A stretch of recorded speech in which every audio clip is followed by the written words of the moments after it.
జోగులాంబ గద్వాల్ జిల్లాలోని ఇందిరమ్మ ఇండ్ల pilot project గ్రామంలో అధికారులు లబ్ధిదారులపై ఒత్తిడి తెస్తున్నారు. మానవపాడు మండలం చంద్రశేఖర్ నగర్లో త్వరగా ఇండ్లు కట్టుకుంటేనే 5 లక్షల రూపాయలు వస్తాయని చెప్తున్నారు. పునాదికే డబ్బులు లేనప్పుడు సొంత డబ్బులతో ఇల్లు మొత్తం ఎలా పూర్తి చేస్తామని పేదలు ఆవేదన వ్యక్తం చేస్తున్నారు. దీంతో ఇల్లు కట్టుకోలేమని రాయించి లబ్ధిదారుల నుంచి అధికారులు సంతకాలు తీసుకున్నారు. మొత్తం మంజూరైన 114 ఇండ్లలో 35 ఇండ్లు రద్దు చేసే యోచనలో అధికారులున్నారు.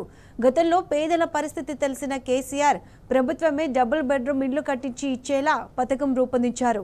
కాంగ్రెస్ ప్రభుత్వం ఇందిరమ్మ ఇండ్లు కట్టుకోవడానికి దశల వారీగా ఇంటి నిర్మాణం పూర్తయిన కొద్దీ నిధులు ఇచ్చేలా పథకం తీసుకొచ్చింది. ఇందిరమ్మ ఇల్లు మంజూరైంది. ఈ సంవత్సరంలోనే కట్టాలంటున్నారు. కాకపోతే మా వల్ల డబ్బు లేదు, మేము కట్టలేము. 5 సంవత్సరాల లోపలైతే కట్టగలుగుతాము. వాళ్ళేమి ప్రాసెస్ చేస్తున్నారు, మాకు మాత్రం మీరు కట్టతే కట్టండి, లేదంటే రిటర్న్ మాకు ఇవ్వండి అని అంటున్నారు. ఏం చేయమంటాం, అడుగుతూ ఉంటే వాళ్ళేమి వినడం లేదు. కట్టండి కట్టండి అంటే మన దగ్గర డబ్బు లేదు, బీదోళ్ళము. మా పరిస్థితి ఏంటంటే చేసుకుంటేనే వస్తుంది, లేకపోతే రాదు. యాదో వస్తాయంటే ఒక 2 సంవత్సరాలు అయితే కట్టగలుగుతాము. ఇప్పుడే సడన్గా అంటే కట్టలేము, మన వల్ల కాదు. అందుకే వాళ్ళకి సంతకం పెట్టంటే పెట్టుకున్నాము. ఏం చేయమంటాం, మళ్ళీ కట్టాలంటే మా వల్ల కాదు. మాకు ఇల్లు హౌసింగ్ శాంక్షన్ అయింది, నెలకల్లా కట్టుకున్నది, లేకపోతే వద్దని సైన్ చేయండి అన్నారు సార్.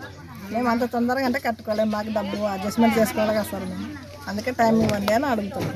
అలా వద్దన్న సంతకాలు చేయండి అంటే మేము చేయాలంటే కష్టం కదా సార్. డబ్బులు లేవు సార్, అంత స్పాట్లో డబ్బులు అంటే కష్టం అని కొంచెం టైం తీసుకున్నాము. 1 ఇయర్ అట్లా కట్టుకున్నాము. అట్లా ఆలోచిస్తారు, అమౌంట్ అడ్జస్ట్ కాలేదని చెప్పి మేము ఇంకా కొంచెం టైం తీసుకున్నాము. 6 నెలలు టైం ఇచ్చినా డేస్ మొత్తం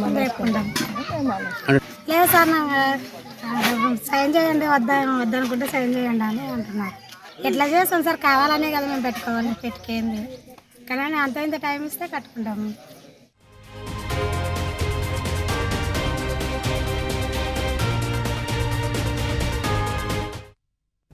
రైట్, ఇదే అంశానికి సంబంధించి పూర్తి అప్డేట్స్ మా ప్రతినిధి నరేష్ అందిస్తారు.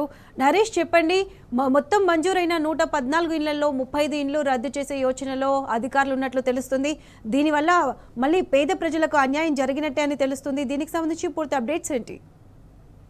ప్రత్యక్ష ప్రభుత్వం ఇందిరమ్మ ఇండ్ల నిర్మాణంలో అనేక కొర్రీలు పెడుతుంది.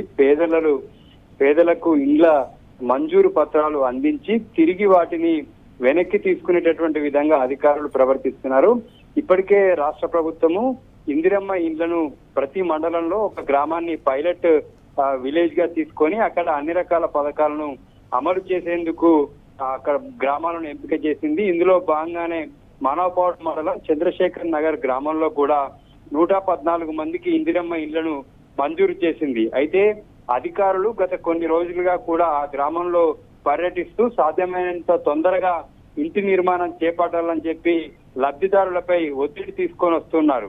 ఈ క్రమంలోనే గ్రామంలో పూర్తిగా నిరుపేదలుగా ఉన్నటువంటి లబ్ధిదారులు కనీసం పునాదికి కూడా డబ్బులు లేవని తమ దగ్గర తాము ఇప్పట్లో కట్టుకోలేమని చెప్పి వారంతా అధికారులకు పలుమార్లు వివరించారు. అయితే గ్రామంలో మిగతా ఇండ్లకు సంబంధించి కూడా బేస్మెంట్ వరకు ఫౌండేషన్ వేసిన తర్వాత కూడా వారెవరికి కూడా డబ్బులు రాలేదు.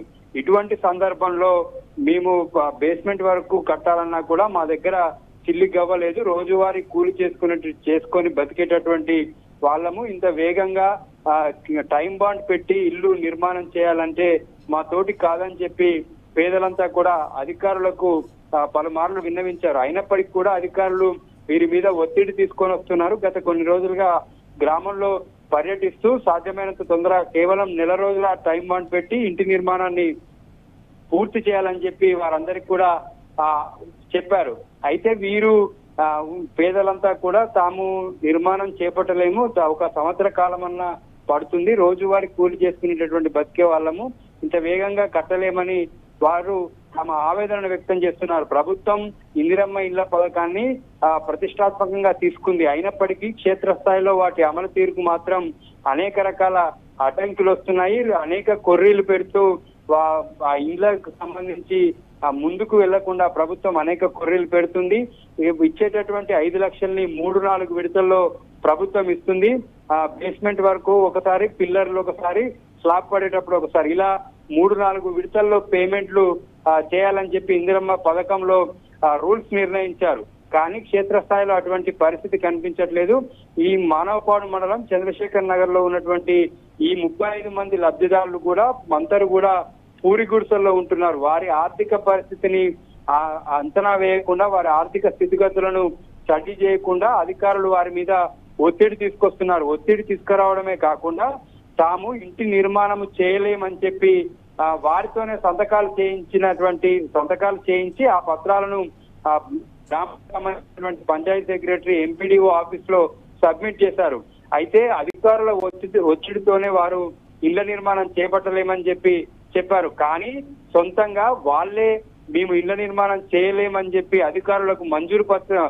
అధికారులకు రాసి ఇచ్చినట్లుగా పత్రాలను సృష్టించి వారితోని సంతకాలు చేయించుకున్నారు అధికారులు. ఆ 35 ఇళ్లను కూడా ఇప్పుడు రద్దు చేసేటటువంటి ఆలోచనలో అధికారులు ఉన్నట్లుగా తెలుస్తుంది. ఇండ్లు ఇచ్చినట్టే ఇచ్చి వారు నిర్మాణం చేసుకోవడానికి సమయం ఇవ్వకుండా వారిని అనర్హులుగా వారు నిర్మాణం చేసుకోలేమని చెప్పి వాళ్ళంతటా వాళ్ళే మంజూరు పత్రాలను ఇచ్చేటటువంటి విధంగా అధికారులు ఈ విషయంలో అత్యుత్సాహం చూపించారు. అయితే ఆర్థిక పరిస్థితులను బట్టి ప్రభుత్వం అర్థం చేసుకొని తమకు ముందుగానే కొంత సాయం చేస్తే మేము ఇళ్ల నిర్మాణం చేసుకుంటామని చెప్పి బాధితులు ప్రభుత్వాన్ని డిమాండ్ చేస్తున్నారు. Pratyusha. Right Naresh, thank you.